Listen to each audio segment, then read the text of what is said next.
Hello everyone, this is Raisi and welcome to my channel, The Quest for Wealth. We have now reached the third episode on our series of retirement funds every single Canadian resident should definitely have and invest on.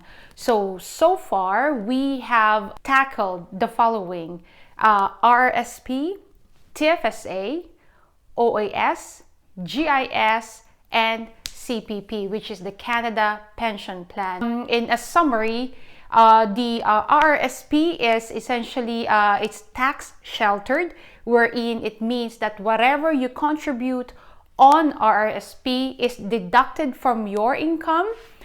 And then the earnings on RRSP is also not taxable until such time that you withdraw money from RRSP. Then you will be taxed during that time, and it will be based, or the tax will be based on your current tax bracket.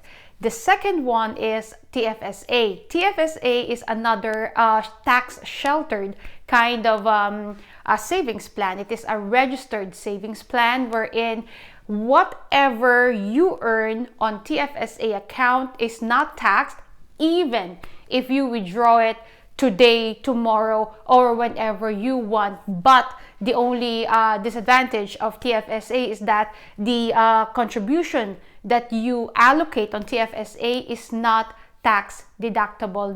There is another one which is called the Old Age Security, and Old Age Security is applicable or is a benefit to all Canadian resident or Canadian national or Canadian citizen, meaning it doesn't matter if you worked or did not work, everybody will receive old age security.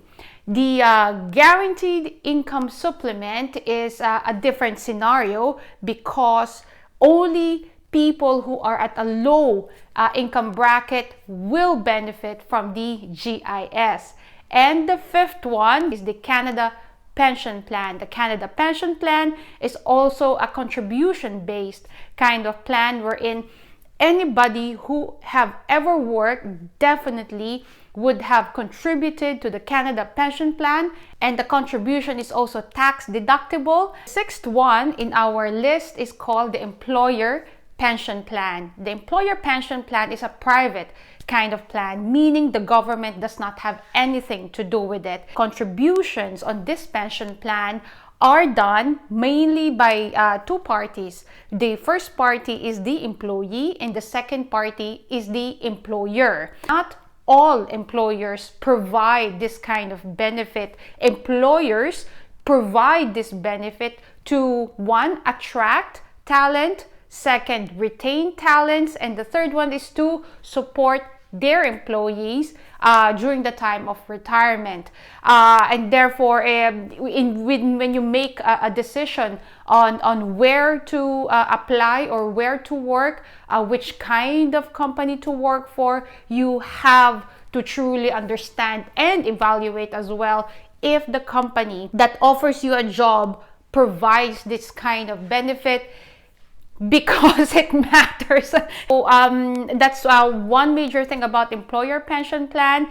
Second one is that this is tax deductible. Now, there are various rules to employer pension plans. Again, not all companies offer this. And the second one is that some companies implement the EPP, or the employer pension plan, to its employees immediately after hiring. Some companies do not. Some companies would wait 3 months, some companies would wait 6 months, and some companies would wait 1 year. So it all depends on the rules and regulations of the company. The third one is that some companies would match 100% of the employee's contribution. Some companies would match only some of the contributions of the employees. Some would match 30%, some would match 50%. It truly depends. But what makes sense here is that if the company that you work for offers EPP, then it only makes sense to maximize the contribution. Because if you just make a calculation there, if you contribute $2,500 a year and your employer contributes the same amount, 100% matching of your contribution, that's essentially $5,000 already. You have just compounded your investment because of your employer, and that essentially grows your investment very, very quickly. So then the next question is, how are the contributions on EPP being managed and who manages them? There are various ways to it. First one is that there would be a third-party company that the company or your employer would have a contract with. And the second one is that the company itself manages the investment funds. In my experience with my employers, there are always a third-party company that would manage the investments, and then the way the investment will be managed or the account will be managed will be solely dependent on you, on how the employee is risk averse or risk tolerant. Meaning there is the growth fund, there is the aggressive fund, there is the balanced growth fund. It all truly depends on the preference and tolerances of the employees.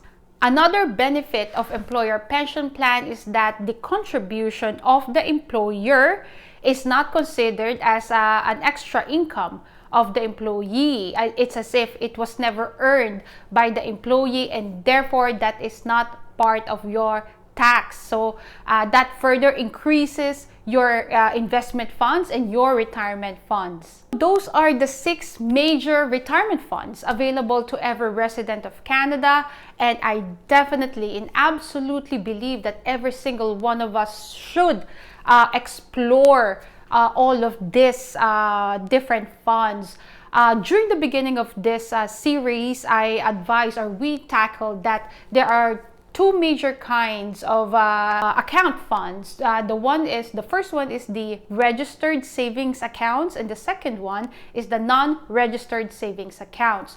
These 6 funds that I have just discussed with you, they are all registered savings accounts. The second one, which is the non-registered savings accounts, are the ones that are not tax sheltered, meaning everything that you earn from it and everything that you contribute on that kind of account, they are all taxed.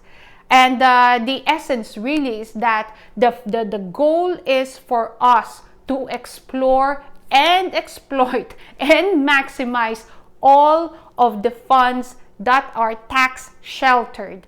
And then that's the only time that it will make sense for us to open the non-registered savings accounts. So to me personally, how I prioritize these funds is that whichever provides me the best benefits comes to the top, of course, and whichever goes at the bottom is the ones that has got the least benefit for me. For example, CPP, that's automatic. I don't have a choice. I have to contribute to that. But my first on the list is the employer pension plan, because for very obvious reasons, it's I will double my contribution because the company will match the contribution that I allow or allocate on the fund itself. The second one on my list is the TFSA, or the tax-free savings account. I maximize the tax-free savings account, and since I came here back in 2018 until this year, I have already maximized my tax-free savings account. And the moment that I have maximized the tax-free savings account, and then the third on my list is the RRSP, or the Registered Retirement Savings Plan. Those are the top priorities to me, and then the last one would be the non-registered savings account. Now that we have identified all the retirement funds available to us, the tax sheltered and the non-tax sheltered, the next question is, how do we invest these contributions? Do we invest it in the index funds, the mutual funds, stocks? Do we invest in the bonds? Do you invest on cryptocurrencies? For me, I really do not invest in cryptocurrencies. I do not understand the the basics of cryptocurrency. I do not understand mining. I have read it many times and I cannot wrap my head around it. I do not see the value in it. Some people may see the value in it, but for me, as of this moment, as I record this video, I do not. I cannot understand the idea of cryptocurrency, and therefore I do not invest in it. The question now is, how do we invest the contributions that we have on this retirement funds? And this, ladies and gentlemen, is our topic in our next series of videos. How do we actually invest our contributions in these funds? Which ones makes the most benefits for us? Which ones do we avoid taxes as much as possible? You always have to remember that the amount of money that you and I earn is only half the battle. It's only half the battle. The second half is how much do you keep. How much you keep is as important as how much you earn. And therefore, in our next videos, we shall tackle the various ways we could invest these contributions, avoiding taxes as much as possible, and gaining as much rate of returns as possible. If you gained value in this video, please consider liking it, sharing it, and subscribing and commenting. Tell me exactly which of these retirement funds is your top priority, and how do you invest your contributions on these retirement funds? Do you manage them on your own, or do you have somebody else managing it for you? Do look forward to reading those comments. Thank you very much indeed, and I will see you on the next video.